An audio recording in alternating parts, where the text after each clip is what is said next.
सभी माता के भक्तों को अंकुश और राजा का नमस्कार।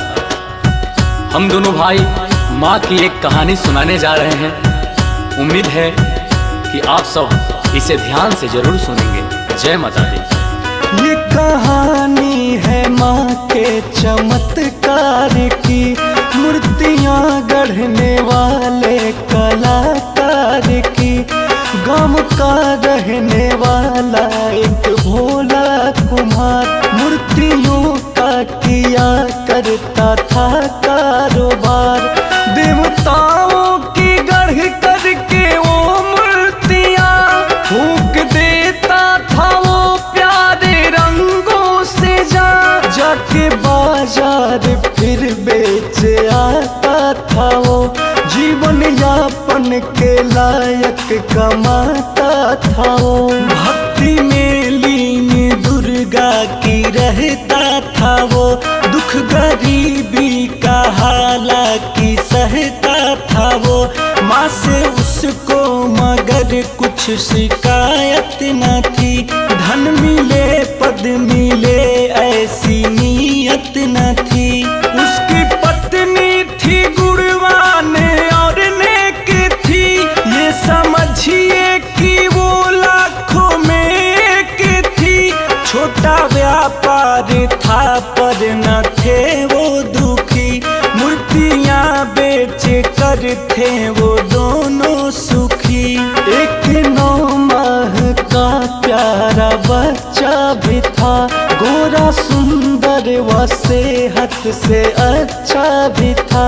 जान बच्चे में उन दोनों की थी बसी, उसकी सूरत थी आँखों में उनके धसी। दोनों खुशहाल थे दिन गुजरते रहे, भक्ति माँ दुर्गा की दोनों करते रहे। सच्चे भक्तों की लेती परीक्षा है माँ, डाल कर दुख में करती समीक्षा है माँ। एक दिन माँ के मंदिर से आकर के वो मूर्तियों खातिर मिट्टी भिंगा करके वो दोनों पाँवों से अपने लगा रोदने, ताकि मूर्ति के गढ़ने के लायक बने।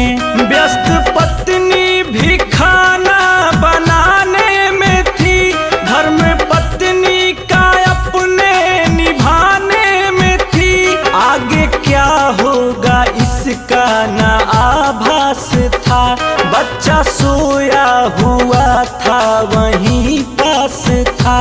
नींद टूटी अचानक तो चलने लगा, और गिर गिर के थोड़ा संभलने लगा। रोदता मिट्टी उसका पिता था जहाँ, रेंगता रेंगता बच्चा पहुँचा वहाँ। माँ की धुन में था खोया हुआ वो कुम्हार, कर रहा था वो माँ दुर्गा की जय जयकार। पास अपने पिता के सरकते हुए आ गया बच्चा हंसते हुमकते हुए। और बढ़ता गया और बढ़ता गया, मिट्टी पे धीरे धीरे वो चढ़ता गया। बाप का पाँव तो तेज था चल रहा, रौद कर मिट्टी तेजी से था मल रहा। पाँव के नीचे वो बच्चा भी आ गया, बाप छाती पे बच्चे के चढ़ता गया। मिट्टी में सान डाला उसे रौंद कर, खून से हो गई लाल मिट्टी मगर। मर गया बेटा उसको पता न चला, एक कोमल बदन मिट्टी ही बन गया। रौंद कर वो तो मिट्टी बनाता रहा, और भजन शेरावाली का गाता रहा। टूटा माँ का उधर जब रसोई से ध्यान, हो चुकी घटना का घाट पर अपने बच्चे को पाई न जब, ढूंढने लग गई सारे घर में वो तब। जब न बच्चा मिला घर के बाहर गई, द्वार पे था जहाँ उसका शौहर गई।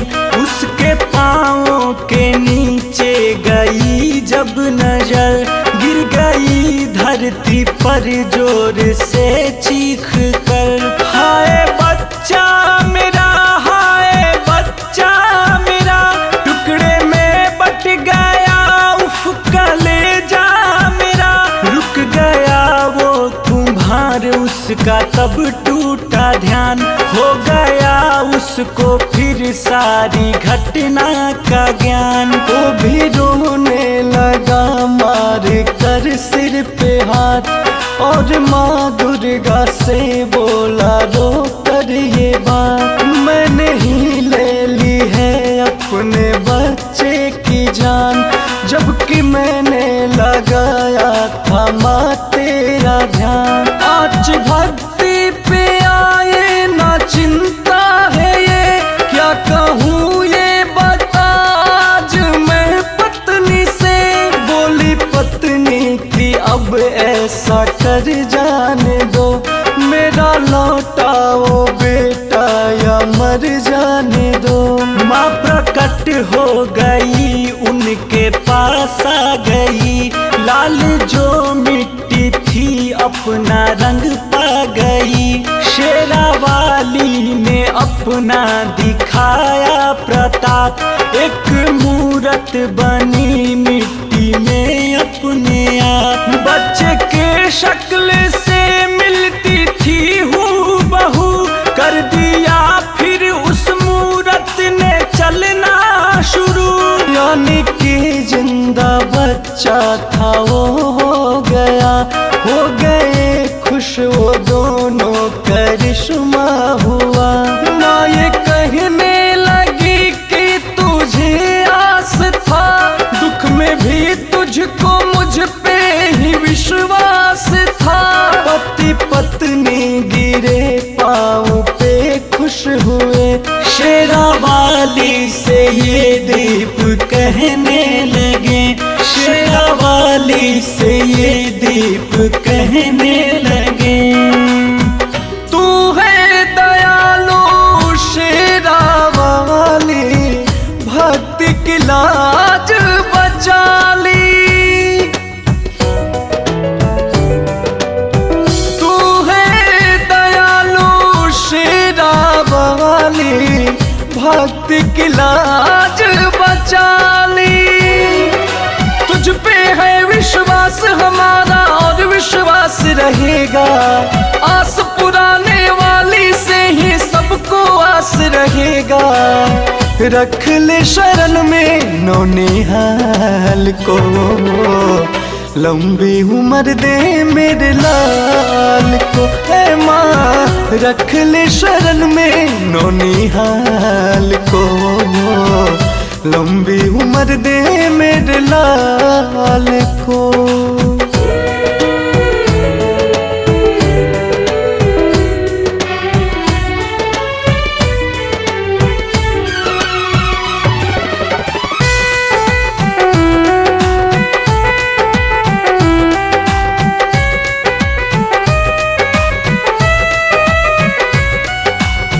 हम हैं मैया भक्त तुम्हारे, आते रहेंगे तेरे द्वारे।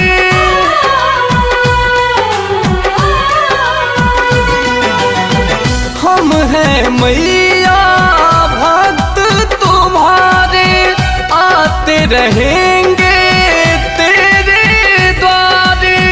भक्ति का वर देते रहना, और न ज्यादा है कुछ कहना। हम हैं तेरी शरणों में मैया, बेटा भी है शरण में।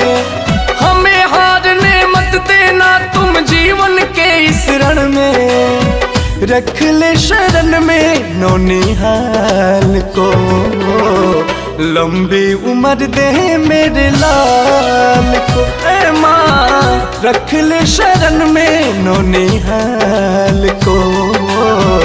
लंबी उम्र दे मेरे लाल को।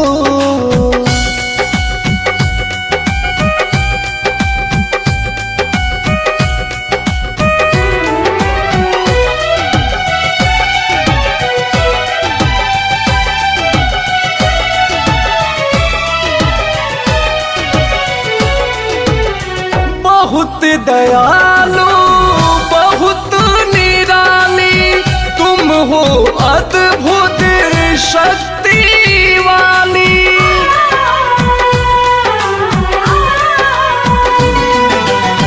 बहुत दयालु बहुत निराली तुम हो, अद्भुत शक्ति वाली। सांस के डोर भाले ही टूटे मगर न तेरा चौखट छूटे। अंकुश राजा दिलीप सिन्हा बनकर तेरे पुजारी, दीप जलाएंगे पूजा का मेरी मैया प्यारी। रख ले शरण में नौनिहाल को, लंबी उम्र दे मेरे लाल को, ऐ माँ रख ले शरण में नौनिहाल को। लंबी उम्र दे मेरे लाल को।